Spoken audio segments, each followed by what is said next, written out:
Thank you. I just want to ask, then what exactly is your inner being?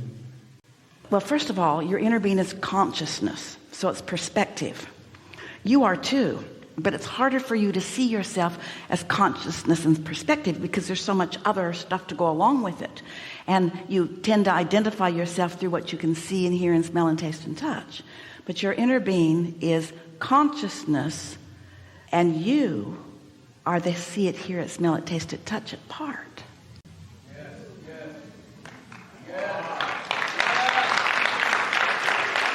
That's why when you make the decision, so your source energy, and then part of that consciousness comes into your body, splat.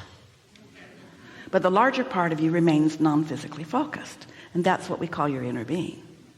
The collective of that is what most people refer to as God, or whatever label they give to that all that isness. So as you're here in this physical body, your intent, what you meant to do, was to come, have some clarifying moments that made you important, perusing, sifting, sorting, deciding person that you are, made you define things that you want, knowing that that leading edge asking would cause the whole of you to go to a new place. And then your plan was to use the way you feel to know whether you're in alignment with the new place that you've gone or not. When Jerry made his transition into non-physical, when he croaked, we like to be disrespectful of death since there isn't any.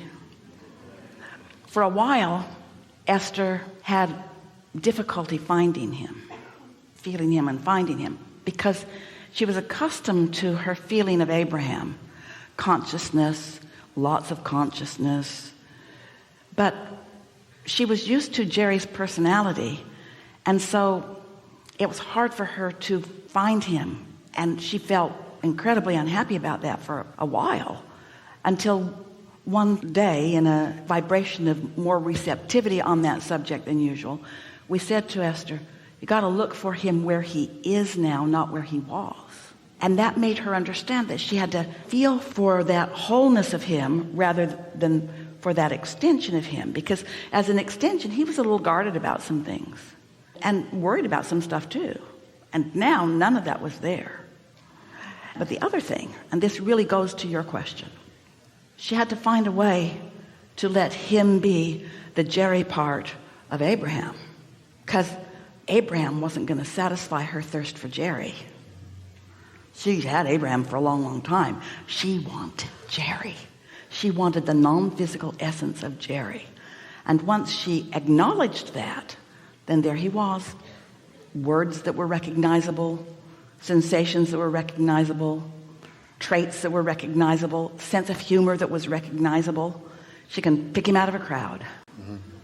So to which extent is your inner being and you the same person or being and not?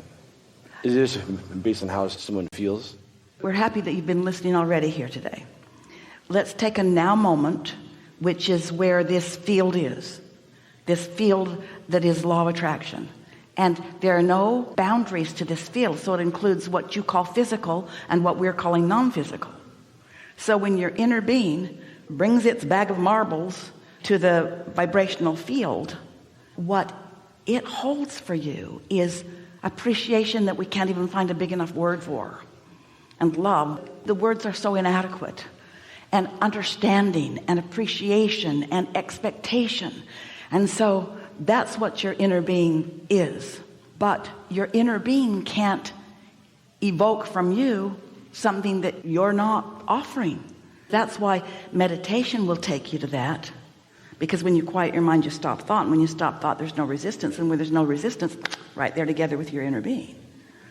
Your inner being is always calling as much of you into alignment, into calibration, as you in any moment in time are able to allow. You get to resist or allow because you have the free will to do it. You get to have step one moments. You get to be in moments where you know what you don't want because it's an advantage to you and to all that is. And so your inner being is never standing around saying, not ready yet, in any kind of attitude of impatience. Your inner being is always just knowing what you want and knowing that you can come, and always offering ideas about what the path of least resistance could be for you. And sometimes you get it and sometimes you don't. The better you feel, the more playful you are.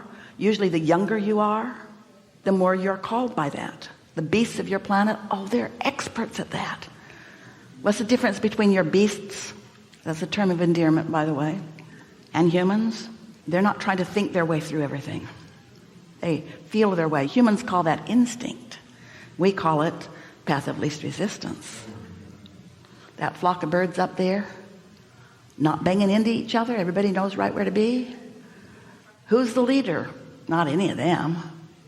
They all have inner beings. The inner beings offering the idea of the path of least resistance. And usually, there are exceptions, of course, but usually they're in sync with it. And you are too. You want to be too. Yeah. So the birds or the geese are like a V, right? Or like the school of fish. They're like one when they swim, right? And they turn in as one. It's magnificent to watch them. When Jerry and Esther first got together and moved to Texas, they got some chickens. They went to the feed store and they got them from the incubator. And Jerry picked the friskiest little ones and ended up with a whole lot of roosters, because roosters were friskier and they didn't know that. But anyway, they brought the little chicks home, and it was so interesting to watch them because they were just barely with feathers. They barely were without fuzz and now had feathers. They were little, really early little presenters to the planet. And a butterfly would fly over and one of the little roosters would go. Well, later, when he was a great big rooster, he made a sound that was like that but much bigger when a hawk flew over. He was born knowing, because he had guidance about stuff like that. So here's all these little chicks. They're growing up together, and they got bigger and bigger, and then the hens started going to the nest, and Esther couldn't figure out who told them to go there, but they seemed to know that they were to go there.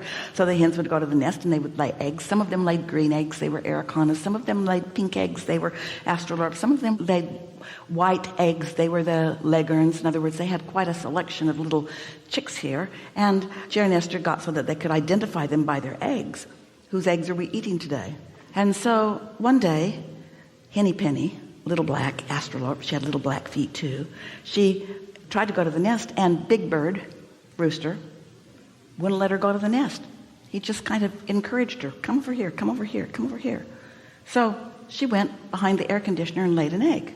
Next day, same thing. Next day, same thing. Next day, same thing. Next day, same thing. Next day, same thing.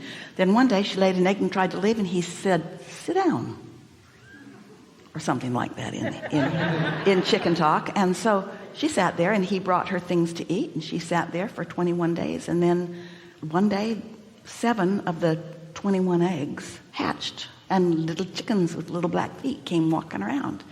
And Jerry and Esther marveled, because they didn't have a handbook. They didn't tell them anything. In other words, all of these critters were following that broader perspective. And you all have that same guidance. You don't lay eggs, but not like that. I'm good. You are. Yeah. You really are. Yeah. Yeah.